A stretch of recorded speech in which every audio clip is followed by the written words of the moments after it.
새해 들어서 우리는 창세기 말씀을 계속해서 듣고 있습니다. 여러분 죄송합니다. 창조 첫날에 하나님께서 무엇을 창조하셨죠? 빛을 창조하셨습니다. 맞습니다. 빛을 창조하셨고요. 오늘 말씀은 이제 창조 둘째 날에 이루어진 창조 내용을 하나님께서 저와 여러분에게 교훈을 주십니다. 이 둘째 날에 하나님께서 창조하신 것은 궁창이라는 거예요. 궁창. 뭐라고요? 궁창입니다. 맞습니다. 하나님께서 둘째 날에 이 궁창을 창조하시고 궁창이 마치 어떤 막같이 생겨가지고요. 궁창 위의 물과 궁창 아래의 물로 나뉘어지게 되었습니다. 오늘 본문 말씀을 잘 보니까요. 원래 이 지구는 물로 이렇게 가득 덮여져 있었던 것 같습니다. 그래서 물로 덮여 있었던 이 지구가 궁창으로 말미암아 궁창 위의 물로 그리고 궁창 아래의 물로 나뉘어지게 되는. 근데 우리 과학적으로나 또 우리 상식적으로는 좀 이해가 되지 않는 그런 창조를 하나님께서 둘째 날에 하신 것으로 보입니다. 그러면서 제가 느낀 것은 뭐냐면요, 하나님께서는 창조하시면 하실수록 점점점 무질서에서 질서로, 카오스에서 코스모스로 그렇게 창조하신다는 그러한 깊은 은혜를 받았습니다. 여러분, 저는요 대학 다닐 때, 학교 다닐 때 전공이 자연과학이었어요. 근데 이 자연과학을 전공하면서도 궁창이 뭔지 몰라가지고 어떤 생각을 했냐면요, 하나님께서 둘째 날에 궁창을 만드셨는데 이 궁창하면 제일 먼저 떠오른 게 뭐냐면요, 여러분, 시궁창이었어요. 그래서 궁창이 뭔지를 잘 모르니까 하나님께서 시궁창 같은 것을 만드셨나? 그런 생각으로 느낌이 들 정도로 그렇게 저는 궁창에 대해서 무지했던 그런 사람입니다. 근데 비단 저만 그렇게 이 궁창이 무엇인지 모르는 것은 아니었던 것 같아요. 종교 개혁자들도 이 궁창을 제대로 몰랐던 것 같습니다. 여러분, 종교 개혁자 하면은 제일 먼저 떠오르는 사람이 마틴 루터잖아요, 그죠? 그리고 장로교의 창시자인 칼빈 목사님이세요. 이 루터나 혹은 칼빈 목사님도 이 궁창을 그냥 물 위에, 그러니까 궁창 위에는 물이 있는데 그 물 위에 천사들이 살고 있구나, 그렇게 생각을 했고요. 이 궁창 아래에는 땅이 있으니까 사람이 사는구나, 이렇게 막연하게 생각을 했더라는 거예요. 근데 제가 이제 이 오늘 말씀을 더 깊이 묵상해 보면서 궁창을 해보니까, 여러분 교환 한번 보시겠어요? 한자로 보면 궁창이라고 써 놓았고요. 이것이 어떤 의미냐면 높고 푸른 하늘, 이런 그런 뜻으로 이렇게 해석을 해 놓았습니다.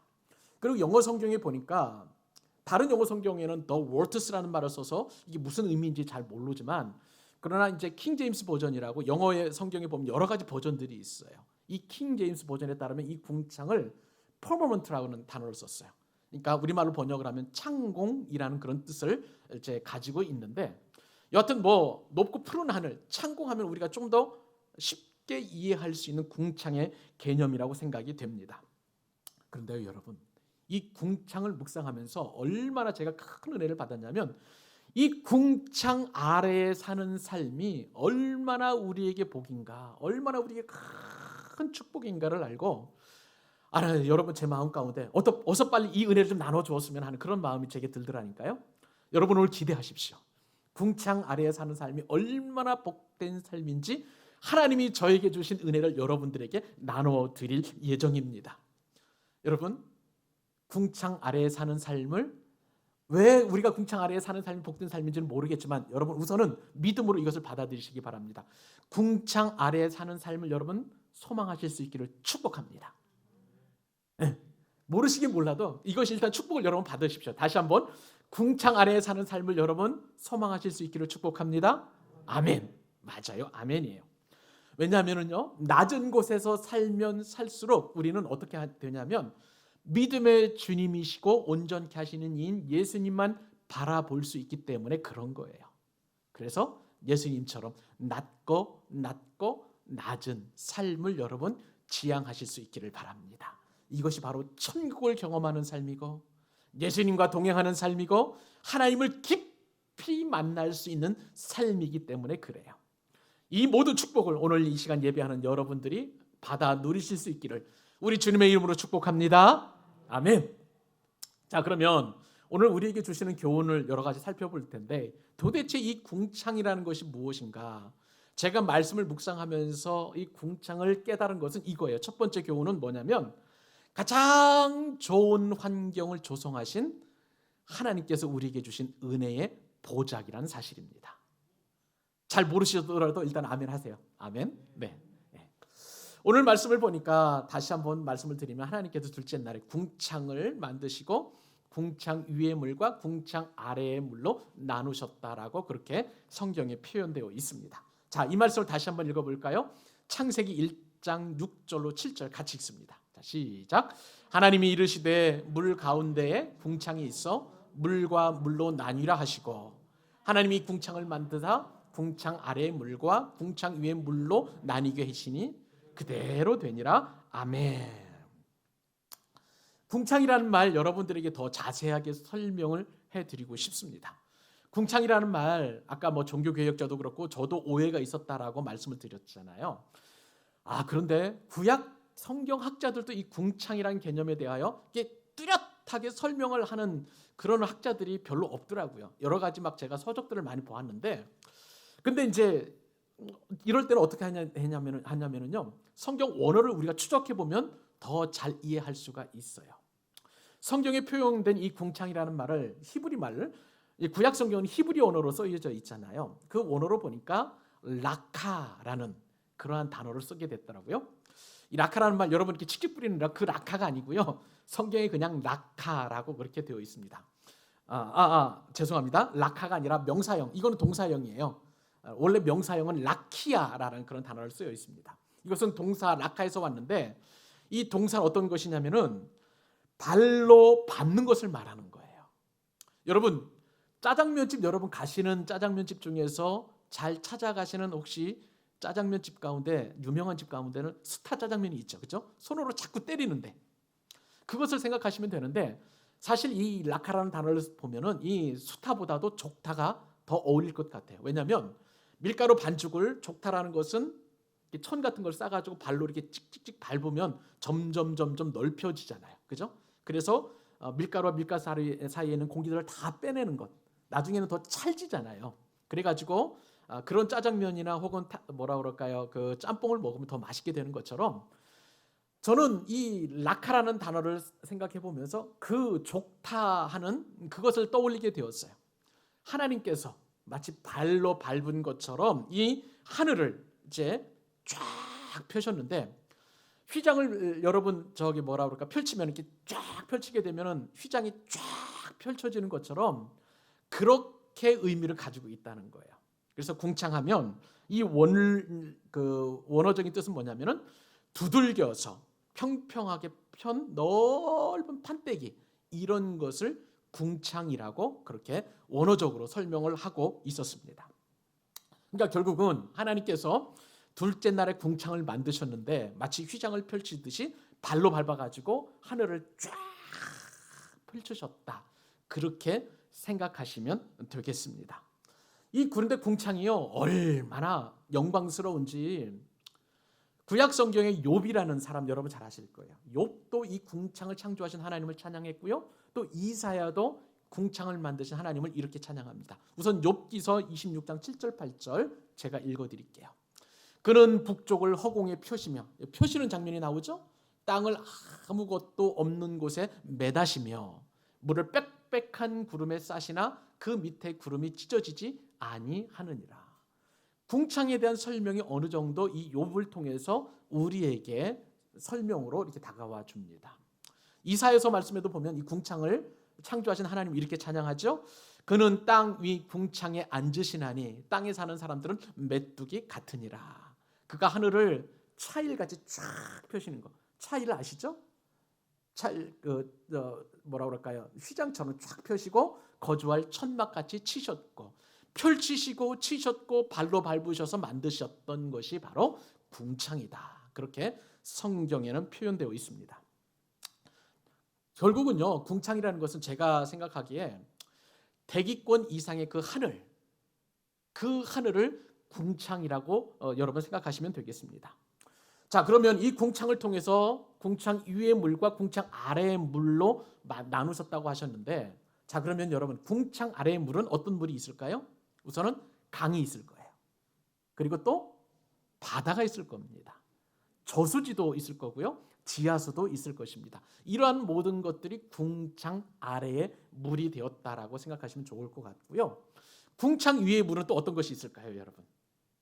지금은 구름으로 생각하시면 좋을 것 같아요.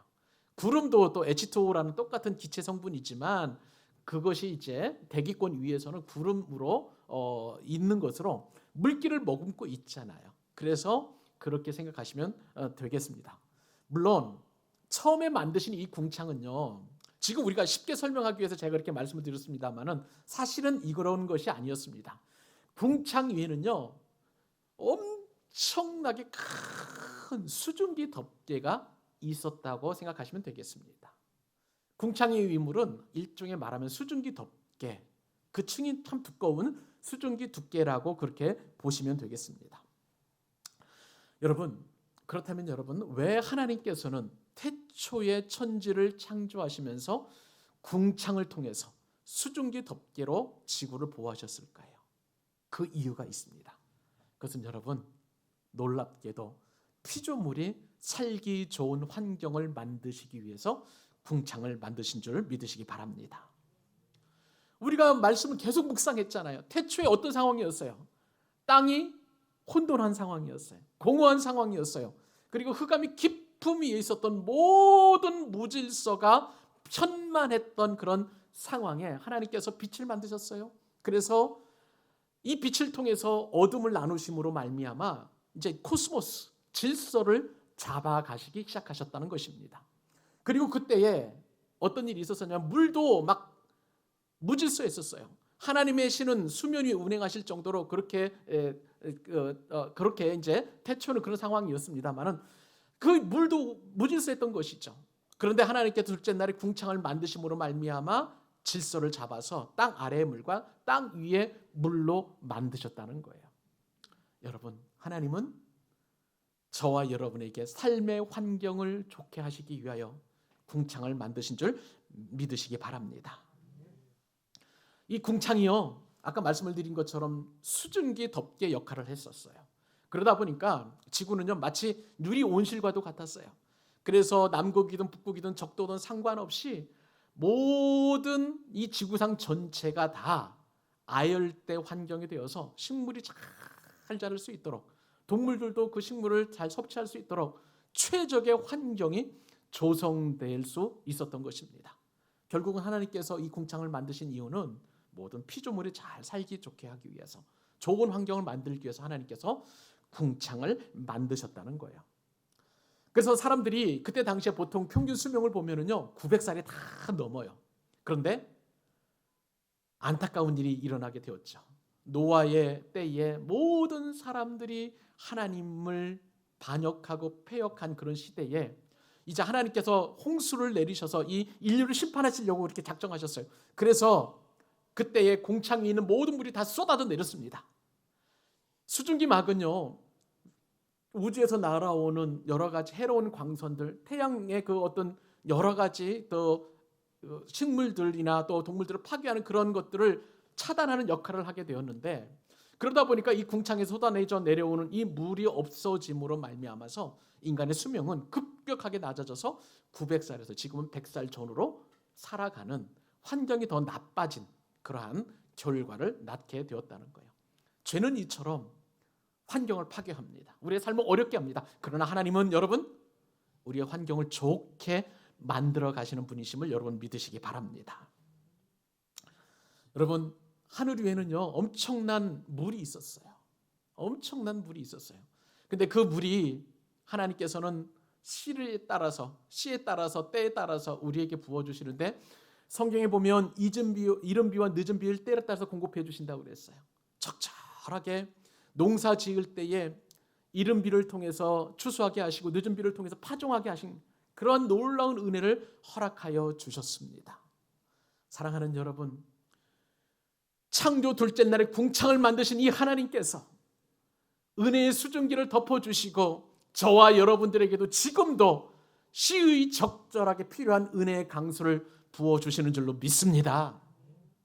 우리가 이 땅을 살아갈 때 살아갈 수 있는 소망이 바로 하나님께 둘 수밖에 없는 이유가 바로 여기에 있는 거예요. 하나님은요, 때에 따라서 우리에게 도울 사람들을 붙여주시는 거예요. 때에 따라서 우리의 환경을 만들어 가주시는 거예요. 때에 따라서 우리가 적절하게 하나님을 더 영화롭게 하는 그런 삶을 살 수 있도록, 이 땅에서 우리가 천국을 경험할 수 있도록 환경을 만들어 가시고 조성하시는 그런 하나님이신 거예요. 하나님의 창조 역사는 지금도 저와 여러분에게 지속적으로 이루어지고 있는 줄 믿으시기 바랍니다. 요즘 계속해서 제가 주보에 칼럼을 쓰고 있잖아요. 지금 13주째에 제가 우리 교회가 개척되기 전에 그 과정들을 쭉 이렇게 간증을 비슷하게 이제 칼럼을 쓰고 있습니다. 근데 그 간증을 쓰면서 제가 느끼는 건 뭐냐면요. 하나님께서 시적절하게 우리 광교 사랑의 교회가 개척되도록 그렇게 인도해 가셨다는 거예요. 정말 딱 그 시간에, 그 타이밍에, 그 주님의 때에 하나님께서 모든 환경들을 만들어 가셨음을 믿고 제가 얼마나 감사했는지 몰라요.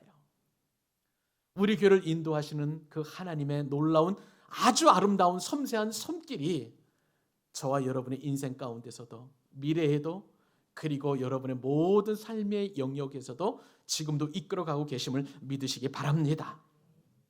하나님께서 이처럼 은혜의 수증기를 덮었다는 것은요, 저와 여러분을 하나님의 은혜의 강수로 보호해 주신다는 사실을 말하는 거예요. 하나님께서 우리를 구원하여 주셨습니다. 그리고 믿음의 백성들로, 하늘의 백성들로 살아갈 수 있도록 우리의 삶을 아주 세밀하고 꼼꼼하게, 그리고 좋은 환경을 만드셔서 그렇게 인도해 가고 계시는 거예요. 여러분, 이것이 우리에게 소망인 줄로 믿습니다. 이것이 우리에게 복된 은혜인 줄로 믿습니다. 이 믿음을 가지고 올 한 해 동안 믿음으로 정진하여 끝까지 하나님의 은혜에서 살아가는 저 여러분 되실 수 있기를 우리 주님의 이름으로 축복합니다. 두 번째는 이 궁창의 뜻이 무엇이냐? 근데 궁창이 다 좋은 것만은 아니었다는 것을 제가 말씀을 통해서 깨달았습니다. 두 번째, 이 궁창이 주는 의미는 뭐냐면요, 하나님이 보시기에 좋지 않은 둘째 하늘이 이 궁창에 이루어졌다는 사실이에요. 여러분, 창조 둘째 날에 하나님께 궁창을 만드시고, 그런데 이 궁창을 하나님께서 뭐라고 이름하셨는지 한번 보시겠어요? 오늘 본문 말씀 8절 같이 한번 읽어보십시다. 자, 시작. 하나님이 궁창을 하늘이라 부르시니라. 저녁이 되고 아침이 되니 이는 둘째 날이라. 창조 둘째 날에 하나님께서 궁창을 만드셨는데 궁창의 이름을 뭐라고 지었다고요? 하늘이라고 이렇게 지었다고 말씀하시는 겁니다. 여러분, 하나님께서는요, 이처럼 궁창 위의 물과 궁창 아래의 물로 나누심으로 말미암아서 이제 구분을 이렇게 하게 하셨는데, 잠시만요, 좀 이따 그 그림은 잠시 후에. 여러분, 이렇게 구분하신 것은요, 이 땅을 살아가는 저와 여러분의 삶 가운데서도 구분을 주셨다는 거예요. 그것은 뭐냐면요, 일종의 수증기가 하나님의 은혜 보자기 역할을 하셔가지고 이 보자기의 역할을 통해서 우리를 보호하시고 또 우리를 안온하게 하시는데, 우리 각자를 나누셨다는 거예요. 자, 어떻게 나누셨느냐? 어떤 사람은 목사로 나누고, 어떤 사람은 또 전도자로 나누고, 어떤 사람은 직장인으로 나누고, 어떤 사람은 주부로 나누고, 어떤 사람은 또한 학생으로 나누고, 자녀로 나누고, 이렇게 구분을 주셨다는 거예요. 이 구분이라는 것은 나쁜 게 아닙니다. 왜냐하면 그 환경마다 하나님께서는 그 구분을 주시고 그 역할을 주셨는데, 그 역할로는 위아래가 없어요. 누구나 다 동일하지만 모든 것이 다 주님께서 주시는 역할이기 때문에 그 역할은 너무나 다 소중한 거예요. 그렇기 때문에 우리는 자랑할 것도 없고 불평할 것도 없습니다. 나는 왜 목사가 아닌가에 대한 불평할 거 여러분 없잖아요. 여러분 불평하는 사람 아무도 없잖아요. 오히려 목사가 안 된 것에 여러분 감사하는 사람들이 더 많으실걸요? 그죠? 예. 그런 것처럼 불평하거나 누구나 자랑할 것도 아니고 그 감사하면 되는 것인데, 근데 여러분, 우리가 창세기 1장을 읽으면서 늘 그렇구나라는 생각을 하는데, 이것 하나만큼은 뭔가가 좀 이해되지 않는 그런 말씀이 있어요. 창조하실 때마다 하나님께서 첫째 날이 되고 둘째 날이, 저녁이 되고 아침이 되니 그 전에 반드시 있는 표현이 있습니다. 하나님 보시기에 좋았더라. 근데 여러분, 오늘 창조 둘째 날에 한번 보세요. 하나님 보시기에 좋았다라는 표현이 있나요? 없나요? 있어요, 없어요? 제 성경에는 없어요. 아마 여러분 성경에도 다 없을 줄로 믿습니다. 왜 둘째 날에 하나님께서 이 궁창을 만드셨음에도 불구하고 하나님 보시기에 좋았더라라는 표현이 없었을까?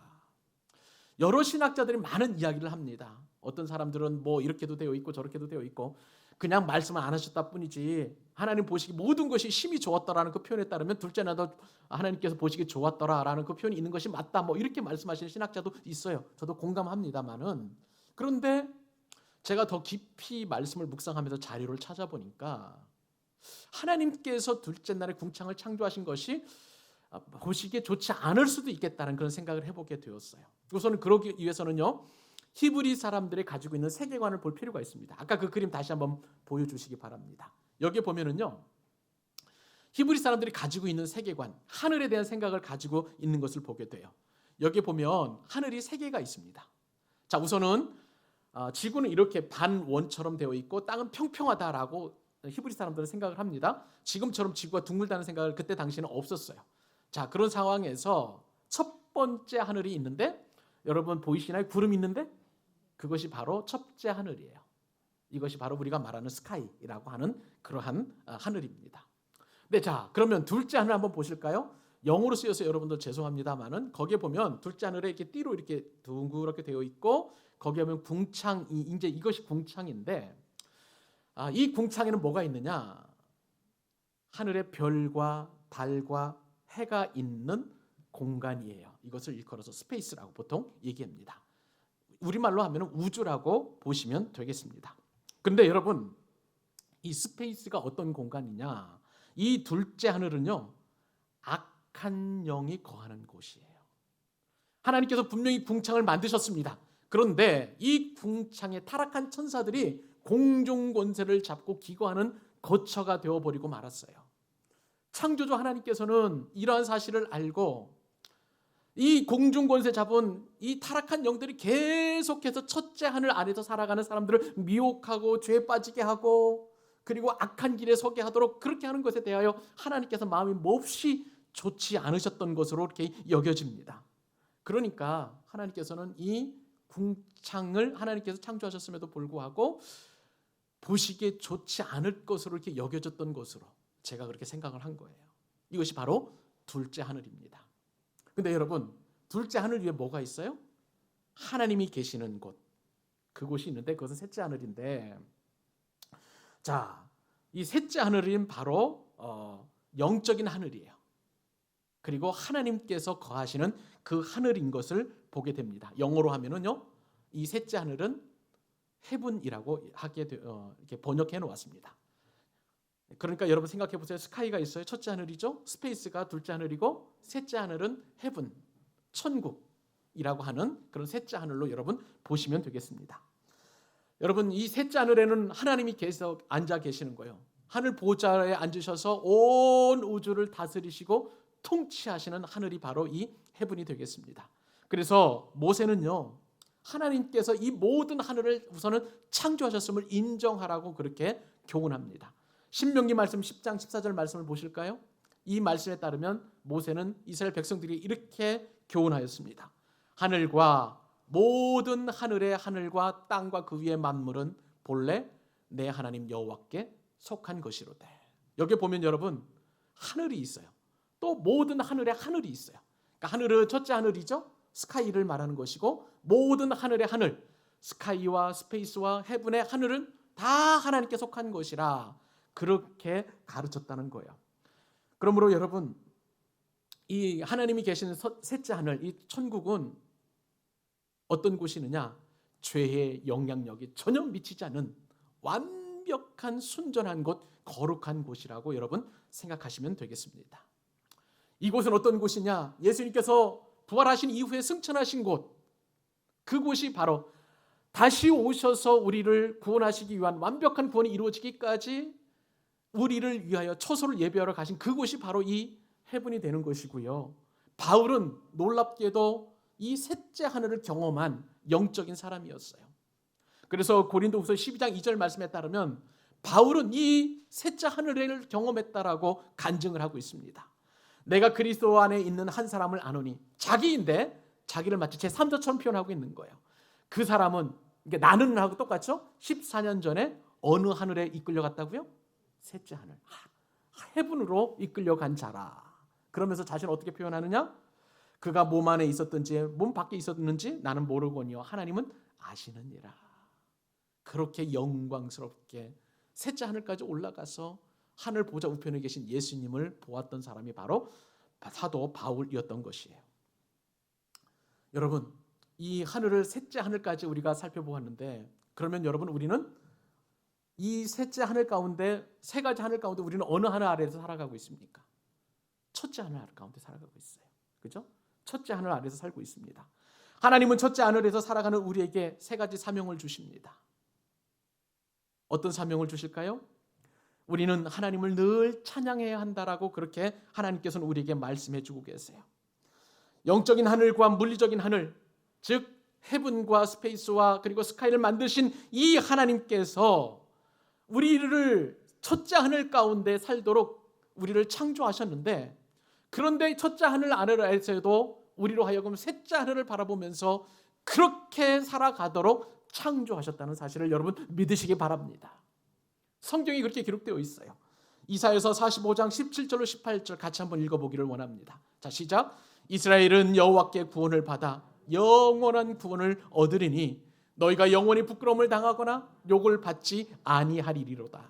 대저 여호와께서 이같이 말씀하시되 하늘을 창조하시는 이 그는 하나님이시니 그가 땅을 지으시고 그것을 만드셨으며 그것을 견고하게 하시되 혼돈하게 창조하지 아니하시고 사람이 거주하게 그것을 지으셨으니 나는 여호와라 나 외에는 다른 이가 없느니라. 사랑하는 여러분, 여호와 하나님께서 첫째 하늘 아래에 살도록 저와 여러분을 만드셨을 뿐만 아니라 오늘 말씀을 보니까, 이 이사야서 말씀을 보니까 영원히 부끄러움을 당하지 않도록, 그리고 영원히 욕을 받지 않는 구원을 완벽하게 허락해 주셨다는 사실입니다. 이 사실이 저와 여러분의 은혜가 될 수 있기를 바라요. 우리에게 은혜입니다. 이 사실을 가지고 이 사실 한 가지만으로도 하나님을 찬양해야 되는 이유가 될 줄로 믿습니다. 우리는 하나님을 찬양하는 사명을 받은 사람이에요. 둘째, 이 세 가지 하늘을 통해서 우리에게 주시는 교훈은 또 무엇일까요? 우리는 늘 하나님이 교하시는 셋째 하늘을 바라보며 살아가야 한다는 사실이에요. 첫째 하늘 아래서 살아가다 보면은요, 우리는 참 어렵습니다. 때로는 질병과 싸워야 되고요, 때로는 불통과도 싸워야 되고, 때로는 관계 속에서 힘겨워해야 되고, 때로는 우리가 울기도 해야 되고, 때로는 우리가 힘겹기도 해야 되고 하는 여러 가지 어려운 일들이 많이 있는 것이 사실입니다. 왜냐하면 첫째 하늘 아래에 사는 모든 것들은 타락해 있기 때문에 그렇고요, 둘째 하늘도 타락해 있기 때문에 그렇습니다. 그러나 여러분, 우리로 하여금 첫째 하늘 아래에 살게 하신 것은 우리로 하여금 저 영원히 장차 우리가 가야 될 저 셋째 하늘, 영원한 천국을 바라보면서 살아갈 수 있도록 하시기 위해서 저와 여러분을 이 땅 아래에 살게 하신 줄로 믿습니다. 여러분, 이것이 저와 여러분에게 주신 사명이에요. 주님이 주신 은혜 안에서 풍성하게 그 은혜를 받아가며 살아가실 수 있기를 바랍니다. 그리고요, 우리를 하여금 이 첫째 하늘 아래에서 살아가도록 하게 하신 그 이유는 뭐냐면요, 우리로 하여금 높은 곳을 지향하지 않도록, 그렇게 첫째 하늘, 여러분 하늘 보면 깨끗하잖아요. 이거에 대한 환상을 버리면서 살아가도록 그렇게 하나님께서 우리를 창조하셨다는 사실입니다. 여러분, 첫째 하늘 아래 땅이 높으면 높을수록 어떻습니까? 살아가기 좋은 환경입니까? 아니에요. 자연 환경이 척박합니다. 첫째 하늘은 푸릅니다. 정말 환상의 대상이에요. 동경의 대상입니다. 그런데 이 땅에서 높아지면 높아질수록 그것이 점점점 우리에게는 삶이 더 어려워지고 척박한 환경이라는 사실을 여러분 꼭 기억하실 수 있기를 바랍니다. 첫째 하늘 아래 살 때 높은 곳에 살면은요, 얼마나 우리가 사탄의 밥이 되기 좋은 환경인지 몰라요. 무슨 얘기입니까? 우리가 자꾸 높은 곳에 올라가면 올라갈수록 우리가 재산이 쌓이고 우리가 학식이 더 쌓여지면 또 우리가 남들로부터 더 인정을 받게 되면 그것이야말로 더 교만해지고 그것이야말로 더 우리의 삶을 척박하게 만드는 환경이라는 사실이에요. 그렇기 때문에 여러분, 하나님께서는 우리로 하여금 자꾸 낮아지는 곳을 살아갈 수 있도록 하나님께서 이렇게 은혜를 주셨습니다. 땅이 어떻습니까? 또 바다는 어떻습니까? 모든 쓰레기들과 오물들을 다 포용할 수 있는 곳이에요. 우리의 삶이 그렇게 여러 가지 인생의 상처와 쓰라림과 아픔과 고통의 환경 가운데 있는 땅처럼 여겨진다 할지라도, 또 그런 바다와 같이 그런 환경이 우리 가운데 주어진다 할지라도, 여러분, 이곳이 바로 나에게 주시는 천국임을 믿으시기 바랍니다. 초막이나 궁궐이나 내 주 예수 계신 곳이 다 그곳이 바로 하나님의 나라요 천국인 거예요. 하나님은 바로 그 은혜를 살도록, 그 은혜 아래 살도록 저와 여러분 곳을 낮은 곳으로 그렇게 초청하십니다. 여러분, 이사야 선지자는 바로 이러한 은혜를 우리 가운데 말씀해 주십니다. 같이 말씀을 함께 읽으시고 우리가 그 은혜 주신 것을 같이 사는 것을 지향하는 그런 꿈을 꾸실 수 있기를 바랍니다. 이사야서 26장 5절 6절 같이 읽습니다. 자, 시작. 높은 데에 거주하는 자를 낮추시며 높은 성을 헐어 땅에 엎으시되 진토에 미치게 하셨도다. 발이 그것을 밟으리니 곧 빈궁한 자의 발과 곤핍한 자의 걸음이로다. 높은 곳에 가면은요, 자꾸 우리를 낮추십니다. 그리고 사람들이 자꾸 우리를 짓밟아서 결국은 낮아지는 곳으로 가게 하는 곳이에요. 그것이 바로 진토와도 같은 환경이라 할지라도, 그러나 주님이 계신다면 그것이 바로 천국인 거예요. 저와 여러분은 그러한 천국 생활을 할 수 있기를 우리 주님의 이름으로 축복합니다. 우리가 궁창을 통해서 주시는 하나님의 세 번째 은혜를 같이 나누기를 원합니다. 같이 한번 따라서 해보실까요? 궁창에서도 하나님을 찬양하라. 네, 맞아요. 궁창에서도 하나님을 찬양해야 될 줄로 믿습니다. 여러분, 궁창 말씀을 드린 곳은요, 이 궁창이라는 곳은 둘째 하늘처럼 그렇게 악한 영이 거하는 곳이 되어서 우리로 하여금 삶의 환경이 어려운 그런 상황이 될 수도 있는 거예요. 그런데 여러분, 이 궁창에서도 하나님께서 우리를 찬양하도록 그렇게 찬양자로 부르신 줄 믿으시기 바랍니다. 이것을 잘 알았던 사람이 바로 시편 기자예요. 시편 150편 1절에 보면 우리가 하나님을 궁창에서 찬양하는 이유를 이렇게 이야기합니다. 같이 한번 읽어볼까요? 자, 시작. 할렐루야. 그의 성소에서 하나님을 찬양하며 그의 권능의 궁창에서 그를 찬양할지어다. 아멘. 시편 150편은 시편의 마지막 결론과도 같은 그런 찬양이에요. 근데 이 시편에서 시편 기자가 이야기하는 것은 그의 성소에서 하나님을 찬양하며, 성소라는 것은 하나님의 임재를 상징하는 곳입니다. 예루살렘 성전 안에 있는 성소를 말하는 것이죠. 그리고 그의 권능의 궁창에서 그를 찬양할지어다. 이 권능의 궁창이라는 것은 무엇입니까? 하늘 보좌가 있는 하늘을 말하는 거예요. 그러면서 결국 시편 기자가 찬양하는 것은 뭐냐면, 하나님을 우리가 찬양하는 것은 모든 곳이에요. 하나님의 임재가 있는 곳, 그리고 궁창과도 같은 그런 곳뿐만 아니라 우리의 삶의 모든 곳에서 하나님을 찬양하라고 저와 여러분을 초청하는 줄 믿으시기 바랍니다. 우리는 하나님을 찬양할 때에 감사할 수 있는 조건에서만 찬양하잖아요. 하나님께서 나의 암을 고치셨다, 할렐루야 하면서 찬양할 수 있어요. 하나님께서 나를 어느 기업에 취업하게 해주셨다, 할렐루야 할 수 있잖아요. 그런 곳에서만 찬양하는 것이 아니라 더 낮고 어렵고 힘겨운 상황 속에서도 하나님을 찬양하라고 우리를 초청하고 있는 것입니다.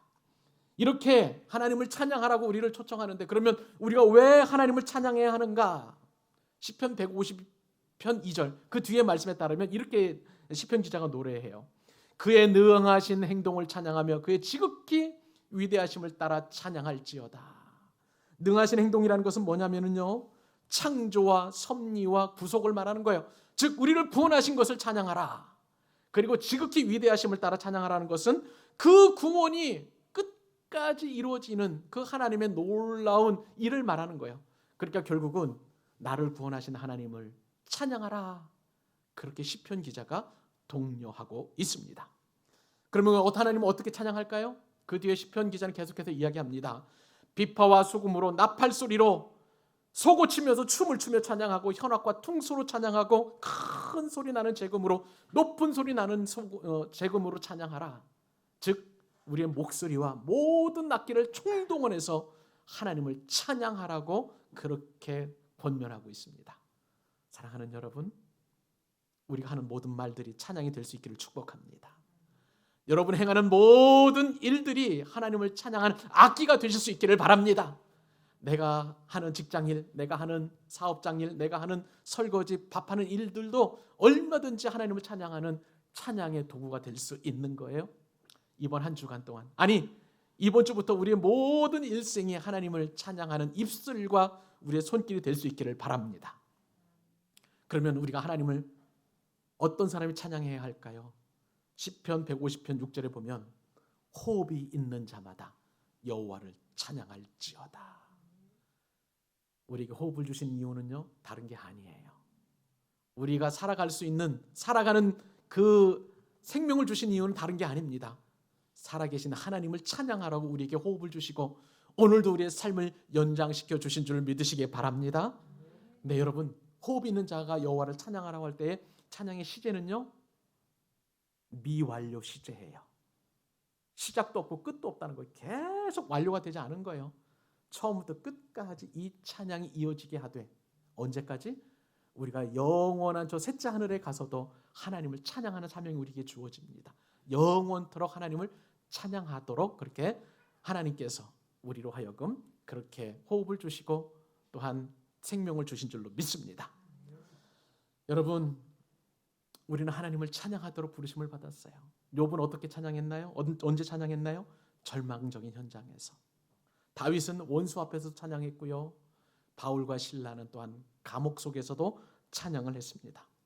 히브리서 11장에 보니까 수많은 믿음의 위인들이 쫙 기라성같이 그렇게 파노라처럼 쫙 펼쳐지는데, 그런 사람들은 조롱을 받으면서 찬양했고요. 채찍에 맞으면서도, 또 그리고 결박을 당하면서도 죽음 앞에서도 하나님의 이름을 높여드리는 찬양을 했습니다. 사랑하는 여러분, 축복합니다. 해 뜨는 데부터 해지는 데까지 영원토록 하나님을 찬양하십시다. 우리의 삶의 현장이 시궁창과 같은 그런 현장이라 할지라도 궁창을 만드신 하나님을 바라보면서 찬양의 인생을 사시기를 우리 주님의 이름으로 축원합니다. 마지막 한 가지 간단하게 이 궁창의 의미가 무엇인지 한 가지 더 살펴보도록 하시죠. 우리에게 궁창을 주신 이유는요, 우리로 하여금 궁창의 별과 같이 빛나는 믿음의 지혜자가 되도록 하나님께서 축복하셨기 때문입니다. 사랑하는 여러분, 성경 말씀은 하나님의 약속인 줄 믿으시기 바랍니다. 신약이 뭐예요? 구약이 뭐예요? 구약은 Old Testament, 오래된 약속이에요. 신약은 New Testament, 새로운 약속이에요. 오래된 약속과 새 약속이 합쳐져서 성경 말씀이 되었고요. 이것은 언약이 책이 되었습니다. 그러므로 그것을 믿는 사람들은 믿음의 사람이 되는 줄 믿습니다. 저와 여러분이 믿음의 사람인 것처럼요, 구약에 보면 믿음으로 살아가는 수많은 사람들이 있어요. 아브라함을 소개해드리고 싶은데 시간이 너무 없어요. 다니엘을 잠깐 간단하게 설명을 해드리겠습니다. 다니엘도요, 믿음의 사람이었습니다. 다니엘은 하나님께서 보여주신 환상을 보았어요. 그래서 그 환상 중에서 한 나라의 흥망성쇠를 보게 되었습니다. 하나님은 한 나라의 흥망성쇠를 주장하시는 분이실 뿐만 아니라 한 가정, 한 교회, 그리고 한 사람의 흥망성쇠도 주장하시는 분이십니다. 그런데 흥망성쇠는요, 믿음의 사람에게는 망이 없어요. 영원토록 승리하는 은혜만 주어지는 것을 보게 됩니다. 그렇기 때문에 우리는 믿음의 사람으로서 설령 우리에게 환난과 핍박과 어려움이 있다 할지라도 우리를 끝까지 지키시는 하나님을 믿음으로 인정해야 될 줄로 믿습니다. 다니엘이 믿음의 사람으로서 하나님께 주신 은혜를 보실까요? 다니엘서 12장 1절, 2절, 3절 같이 한번 읽어보십시다. 시작. 그때에 내 민족을 호위하는 큰 군주 미가엘이 일어날 것이요 또 환난이 있으리니 이는 개국 이래로 그때까지 없던 환난일 것이며 그때에 내 백성 중에 책에 기록된 모든 자가 구원을 받을 것이라. 탕의 티끌 가운데서 자는 자 중에서 많은 사람이 깨어나 영생을 받는 자도 티끌 가운데에서 자는 자 중에 영생을 받는 자도 있겠고 영원히 부끄러움을 당할 자도 있을 것이며 지혜 있는 자는 궁창의 볕과 같이 빛날 것이고 많은 사람을 옳은 대로 돌아오게 한 자는 별과 같이 영원토록 빛나리라. 아멘. 이 말씀을 보면서 코로나 시국을 생각해 보게 되었습니다. 우리가 코로나 시국을 겪게 되면서 코로나가 온 세상을 뒤흔들고 있잖아요. 언제 끝날지 예측할 수도 없는 그런 상황이 전개가 되고 있고 점점점 이 오미크론 확진자들이 늘어나고 있는 그런 상황입니다. 우리는 이 코로나 그 바이러스 앞에서 묵묵하게 그냥 그것을 거스르지도 못한 채 순응해 가면서 살아가는 그런 삶이 언 2년이 넘었습니다. 이러면서 우리 인간의 연약함과 한계를 느낄 수밖에 없지요. 이런 시기일수록요, 우리는요 어떻게 해야 하냐면 생명의 때를 준비하시는 그런 지혜로운 삶을 살아야 하는 것입니다. 다니엘은요, 아까 읽었던 우리 그 말씀을 읽을 때에 그에게는 삶의 상황을 보면 완전히 절망이었어요. 나라는 망했습니다. 그에게는 더 이상 소망이 없었어요. 그러나 그런 상황 속에서도 그 압제 국가의 총리가 되어서 계속해서 하늘에 3번씩 저 예루살렘을 향하여 하나님께서 회복을 주실 것을 위해서 기도하고 믿음으로 승리하는 구별된 삶을 살았던 사람이에요. 근데 그런 다니엘이 하나님께서 보여주신 환상을 보게 되었습니다. 그것은 뭐냐면 민족을 호위하는 큰 군주 미가엘이 일어날 것이라는 거예요. 결국은 이 압제에서 이스라엘 민족을 해방시킬 미가엘과도 같은 천사장이잖아요. 이러한 군주가 일어날 것에 대한 그런 환상을 하나님께서 주셨던 것이고요. 또 하나는 지금 그 일이 일어나기까지 어려움을 계속 당할 것인가에 대한 말씀을 하나님께 주셨어요. 그러나 궁극적으로 그 뒤에 있는 말씀은 뭐냐면 책에 기록된 모든 자는 다 구원을 받을 것이라. 하나님께서 구원을 약속하시고 그리고 그 구원을 위해서 미가엘과도 같은 군주를 일으키실 것에 대한 최후 승리를 약속해 주셨다는 사실이에요. 여러분, 코로나 이 바이러스는 결국은 잡히게 될 줄로 믿습니다. 하나님께서 미가엘 군주를 이 다니엘에게 보여주신 것처럼 우리에게도 이 궁창이라는 말씀을 통해서 우리로 하여금 구원하시는 하나님, 우리를 보호하시는 하나님, 그 하나님을 분명하게 보여주신 줄로 믿습니다. 그런데요, 여러분, 우리가 더 소망하는 그런 축복이 있어요. 지혜 있는 자는, 즉 하나님께서 이 어려운 환경 속에서 나를 지키시고 인도하시고 구원을 베푸시며 그 구원을 끝까지 지키는다는 사실을 믿는 사람은 그게 바로 지혜자인데요, 그 지혜자에게는 궁창의 별과 같이 빛나리라. 저와 여러분을 하나님께서 궁창의 별과 같이 빛나게 하신다고 말씀하여 주십니다. 히브리서 11장을 또 기록할 수 있다면 저와 여러분의 이름이 또 다시 기록되는 그런 은혜를 주신다는 말씀 아니겠어요? 이 말씀이 저와 여러분에게 큰 위로가 되실 수 있기를 바랍니다. 사랑하는 여러분을 축복합니다. 궁창의 별과 같이 빛나는 인생 되십시다. 궁창의 별과 같이 빛나는 인생 되자고 여러분 결심하실 수 있기를 바랍니다. 이것이 하나님께서 우리에게 궁창을 만들어 주신 이유예요. 그 이유처럼 그리고 그 놀라운 축복처럼 이 한 주간도 이 말씀 붙들고 아무리 어려운 그런 환경 속에서도 승리하는 여러분 되실 수 있기를 우리 주님의 이름으로 축원합니다. 기도하십시다.